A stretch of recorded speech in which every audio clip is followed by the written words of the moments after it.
Assalamualaikum warahmatullahi wabarakatuh. Salam sejahtera untuk kita semua.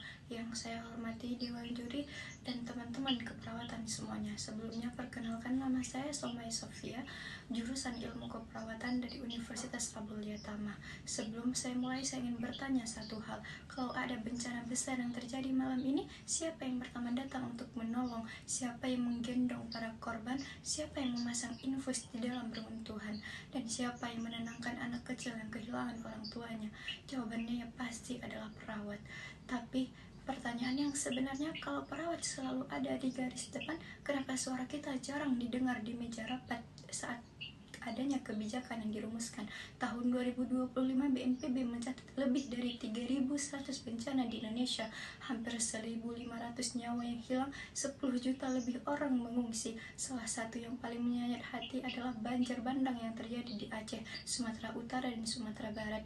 Di akhir tahun, lebih dari 1.000 nyawa orang warga yang hilang, dan banyak warga yang menyeberang jembatan darurat hanya untuk menyelamatkan nyawa mereka sendiri.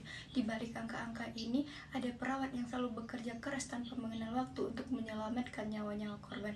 Tapi ironisnya, kita justru kekurangan. Rasio perawat di Indonesia cuma 2,28 per 1.000 penduduk. Menurut ideal WHO itu 4 per 1.000 dari semua penduduk. Padahal itu sangat penting bagi kebijakan kita. Coba bayangkan kalau semua ini dibalik. Perawat yang paling tahu kondisi di lapangan, siapa yang harus dievakuasi duluan, di mana logistik sering macet, dan dilibatkan sejak awal. Bukan dipanggil setelah bencana terjadi, tapi diajak sebelum bencana ini terjadi. Ini bukan permintaan yang berlebihan, ini logika yang sederhana.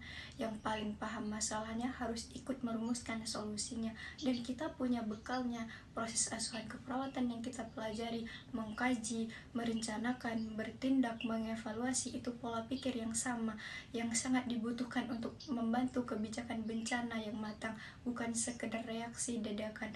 Jadi mari kita mulai dari hal yang kecil, aktif di forum-forum BEM, di forum-forum kampus, berani bicara, berani menyuarakan dari lapangan, sekecil apapun itu panggungnya.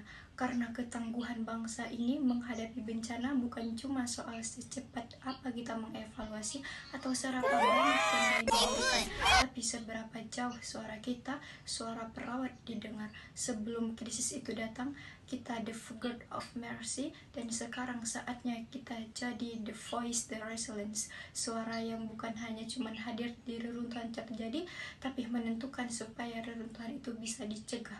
Baik, terima kasih. Hanya ini yang dapat saya sampaikan. Assalamualaikum warahmatullahi wabarakatuh.